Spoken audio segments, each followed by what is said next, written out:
प्रिय मित्रों, नमस्कार।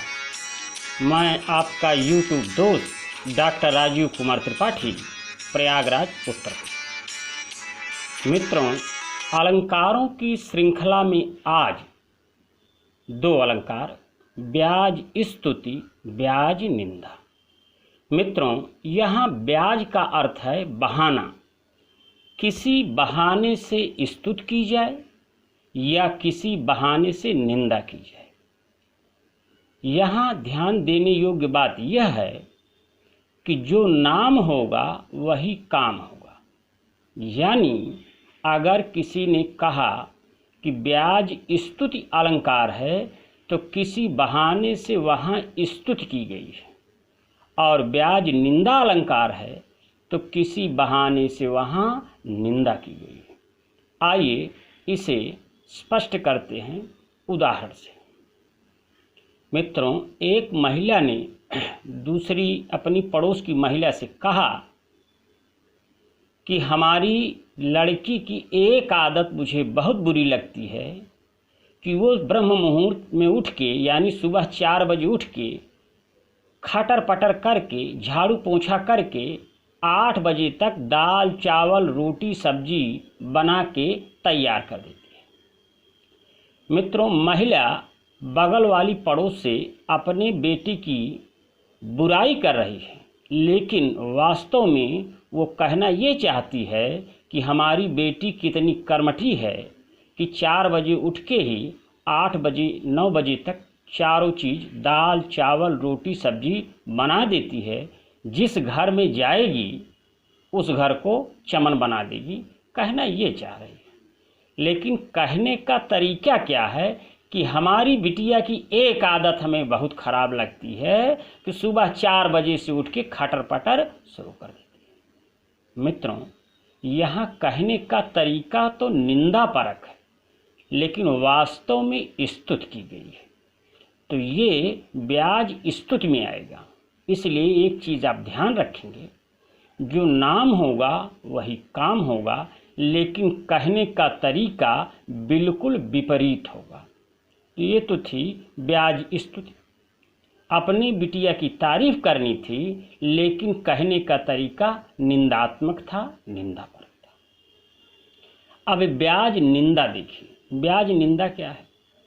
वास्तव में इसमें निंदा की जाएगी, क्योंकि नाम क्या है? ब्याज निंदा। लेकिन कहने का तरीका क्या होगा? स्तुति परक। अब इसको ऐसे समझिए, गांव में बारात आई थी। दूल्हे के जो फूफा थे वो बढ़ बढ़ के अगवानी कर रहे थे और लड़की पक्ष के हर कार्य में कुछ ना कुछ कमी बता दे रहे थे। लड़की का जो मामा था वो मिलिट्री का रिटायर्ड ऑफिसर था, और वो फूफा जी को निगाह पे चढ़ा लिया था, या यूँ कहें कि फूफा जी उसकी निगाह पे चढ़ गए थे। रात में बूंदाबांदी के साथ आंधी आई और कुछ ऐसी वाद विवाद की घटना हुई कि घरातियों और बारातियों में मारपीट हो, और उसने ढूंढ के फूफा जी को, बरहा था जिसमें सिंचाई की जाती, उसमें पल भर लतियाया। अगर देशज भाषण कहे, फूफा उठ बैठ नहीं पाए। किसी तरह से ट्रैक्टर पे बैठ के घर आए, यानी अपने गांव आए बारात से। 3 दिन बाद गांव के लोगों ने कहा, अरे भाई फूफा से मिल लीजिए, वहाँ पर दुल्हन के मामा ने फूफा जी का बहुत अच्छा आवभगत किया है, इतना खिलाया पिलाया है कि फूफा जी अभी 2 दिन से 4 दिन से चारपाई पे ही पड़े हैं।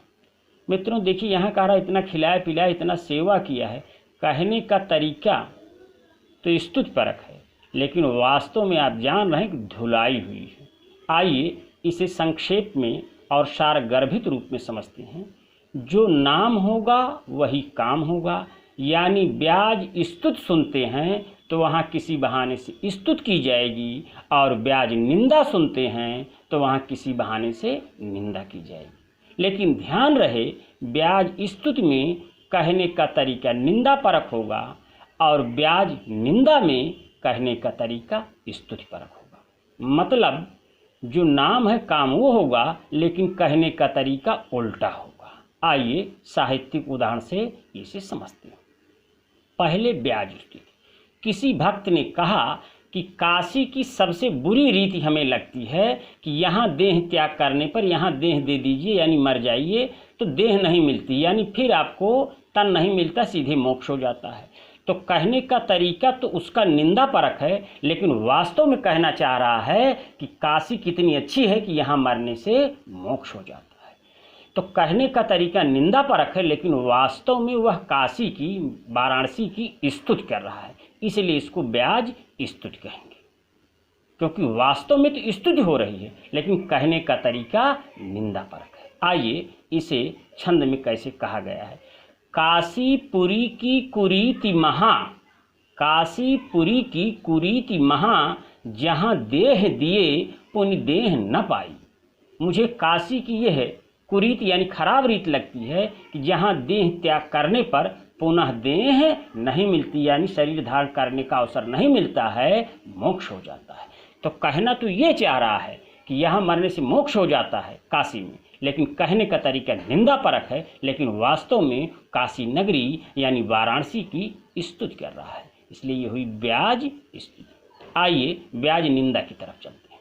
मित्रों, नाम है ब्याज निंदा, इसलिए यहाँ वास्तव में क्या होगी? निंदा, लेकिन कहने का तरीका क्या होगा? स्तुति परक। नाक कान बिनु भागनी निहारी। रावण और रावण की बहन शूर्पणखा का प्रसंग है, जब लक्ष्मण ने उसके नाक कान काट लिए थे और वह रावण के सम्मुख प्रस्तुत होती है और रावण उस पर कोई एक्शन नहीं लेते हैं, तो क्रोध में कहती है कि नाक कान बिनु भागनी निहारी। भगनी यानी बहन, निहारी माने देखकर। नाक और कान की आप बिना नाक और कान की आपकी बहन हो गई है, आप कोई एक्शन नहीं ले रहे हो। मुझे लग रहा है क्षमा कीन ही तुम धर्म विचारी। हे रावण, मुझे लगता है तुम उन अरण्यवासियों राम और लक्ष्मण को इसलिए माफ़ कर दे रहे हो कि माफ़ करना भी धर्म का एक लक्षण है। वास्तव में उसकी बहन उसे ताना मार रही है और कहना चाह रही कि हे कायर भाई रावण, लक्ष्मण ने मेरे नाक कान काट लिए और तुम यहाँ बैठे हो एक्शन मोड में आ करके उनके ऊपर कोई प्रतिक्रिया नहीं करते। तो यहाँ कहने का तरीका तो स्तुति परक है, लेकिन वास्तव में शूर्पणखा अपने भाई रावण की निंदा कर रहे हैं। तो मित्रों, चलते चलते अब हम समझते हैं, अब तो आप भी समझते हैं कि ब्याज स्तुति क्या है, ब्याज निंदा क्या है। जो नाम है वही काम होगा, लेकिन कहने का तरीका बिल्कुल उल्टा होगा। यानी ब्याज स्तुति में कहने का तरीका निंदा परक होगा और ब्याज निंदा में कहने का तरीका स्तुति परक होगा, लेकिन वास्तव में काम वही होगा जो उसका नाम होगा। बहुत बहुत धन्यवाद मित्रों। अगर आपको समझ में आ गया तो बंदे में है दम, तो बंदे